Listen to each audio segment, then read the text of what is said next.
If you were a kid growing up in the early 2010s, then I'm sure you heard of a cartoon called Regular Show. If you never watched it, then you have no business being here, and I suggest you get the fuck off this video and go binge watch it right now. Like right now, get off and go watch it. But if you did grow up watching it, then you know every week Mordecai and Rigby were slacking off, pissing off Benson, or either getting themselves into some out of whack bullshit, and they had to come up with some outlandish scheme to fix the problems they caused, all because they weren't doing their jobs. However, when it first came out, I wasn't feeling it at all.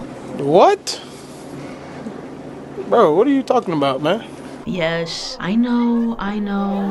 This is not my best moment, man.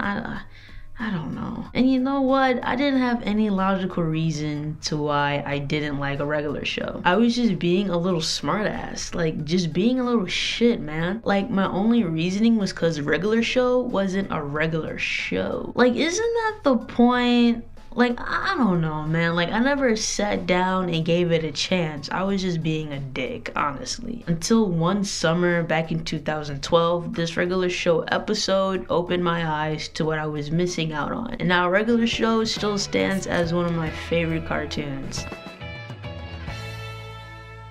Honestly, it's all thanks to my childhood homie, Cricket. Shout out to him if he ever sees this. After we just got done running around with some of the neighborhood homies, we came back to the house and went downstairs to the basement to chill out. He was looking for something to watch and he came across Zeke and Luther, which was one of my favorite shows at the time. Like, I was a big Disney XD head back in the day. Like, we had classics like Kick Buttowski, Kid vs. Kat, Naruto Shippuden, Gravity Falls, Parrot Kings, and so on. But he wasn't really feeling it and he kept on going until he found Cartoon Network. And guess what was on?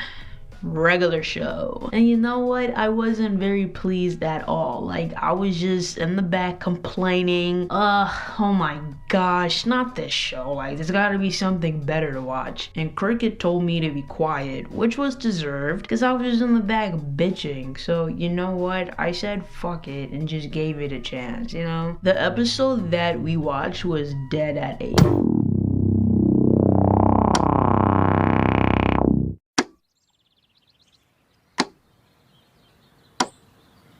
It started out with Mordecai and Rigby on Muscle Man's case because he was working on this water slide for 6 weeks. And they were just being assholes, telling him how he's never gonna ride it. And you know what? They started daring him to ride his water slide, but he told them the ramp wasn't completed and how he still needed support beams in order to safely go over his van and land in the lake. But once again, Mordecai and Rigby are being little shits and they started booing him. So Muscle Man is like, okay, fuck you guys. I'm gonna ride this water slide. Mordecai and Rigby started talking amongst themselves, saying how he's gonna wuss out, you know, just talking shit. But to their surprise, Muscle Man showed out. Like, he's gunning for it, bro. And he dives deep into the water slide. Like, my man is zooming. Like, he's going crazy. But when he gets to the ramps, things go downhill fast.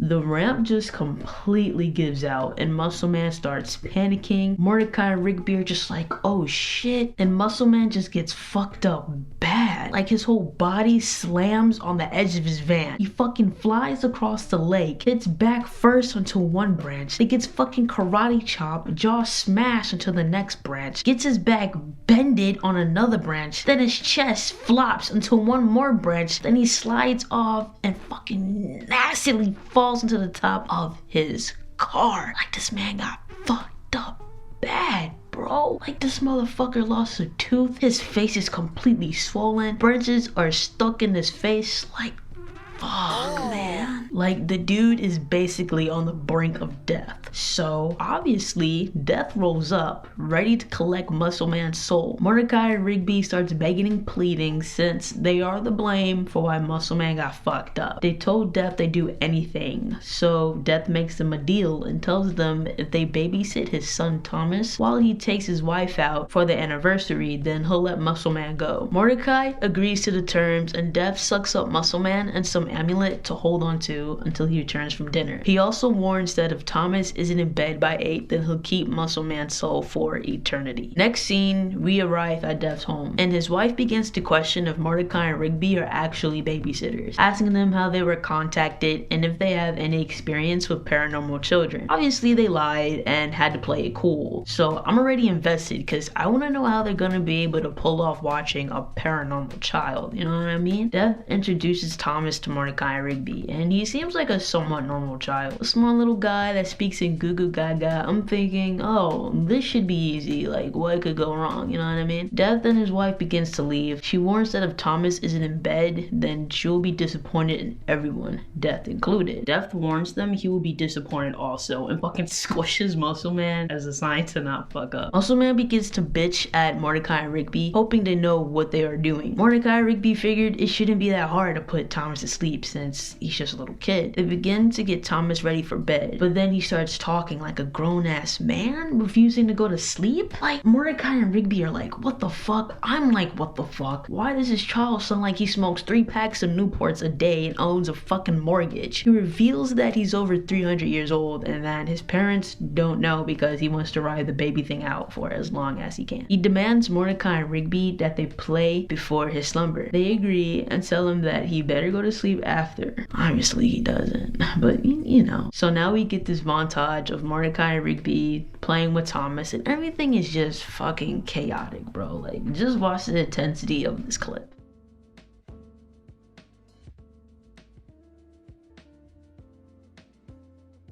Like, dog, what is going on? Me and the homies are fucking laughing our asses off watching Thomas cause hell for Mordecai and Rigby. Like, the little motherfucker chased him with a fucking fireball. Like, what the fuck? So now Rigby tells him that he needs to go to sleep, and Thomas is like, nah, fuck that, I hunger for food. Okay, not gonna lie, this scene got it for me. Like, just watch this, bro. Okay, soul juice, goat's feet. Oh, almond milk. Like, this man Mordecai read the most repulsive food items known to man, but he gets disgusted over almond milk? Like, this man Death got eyeballs in a fucking jar and fucking death nuggets, but Mordecai's just like, whatever, that's no big deal, until he gets to almond milk. Like, what? Not gonna lie though, he's tripping though, cause almond milk goes hard with a cool crisp bowl of cereal. Like, I'm telling y'all better get on that almond milk kick. I know I'm on it, mostly because I can't drink regular milk, you know what I mean, but that's not important right now. Anyway, Mordecai gives Thomas a glass of warm milk, but Thomas smacked the cow nut off his high chair and fucking vacuumed down a jar of cookies and a bag full of sugar like he was Patrick in that one episode in SpongeBob. Talking about it gives him power, so now the little fucker is bouncing off the walls. Muscle Man is pissed at Mordecai and Rigby and calls them useless. Then the phone starts ringing. Mordecai picks it up and Death lets him know that they're coming back. And if Thomas isn't asleep, then Muscle Man will become a part of his wife's jewelry collection. Mordecai and Rigby start panicking, and Muscle Man warns them to put the little shit to sleep or he's gonna haunt them for the rest of their lives, which is honestly deserved since they're the reason they're in this whole bullshit in the first place. They start looking for Thomas and found him in the library. Like, this little motherfucker is crawling on the walls like a fucking roach. Like,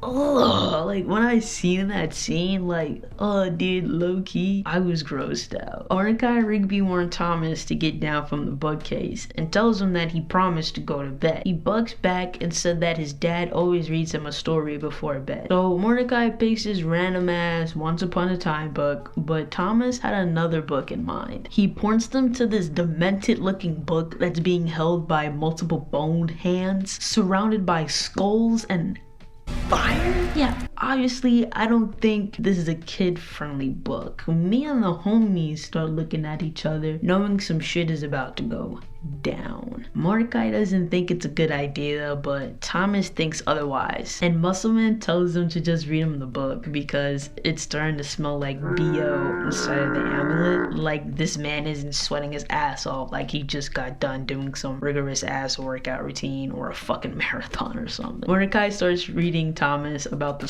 soul-sucking death worm. Yeah, I don't think this is gonna end well, but anyway, Mordecai continues to read him the book. We get to the end and Thomas stops him, telling him he forgot to pull the last tab. He demands them to do so, stating that it's his favorite part. Mordecai doesn't really see the point, but Thomas warns him that if he doesn't, he won't go to bed. So they ended up pulling the last tab, and this giant ass hell-blazing Alaskan bullworm emerges from out of the book. Thomas tells them to just feed a soul, and he points to Muscle Man. So now the soul-eating death worm sets his hungry eyes on a Muscle Man. Mordecai and Rigby start gunning for it, and Rigby throws the amulet to Mordecai. Thomas bites Mordecai's arms so Muscle Man's soul could be fed to the worm. Mordecai dropped the amulet, and Muscle Man is just getting tossed around like a salad. But Rigby dives in and scoops him up for the win. Mordecai tells Rigby that they gotta get the worm back in the book. So Rigby is like, bet, I have a plan. He tosses Muscle Man back to Mordecai and picks up the book. Now, Thomas is pissed off because he wants the worm to eat Muscle Man's soul. Then he throws a fucking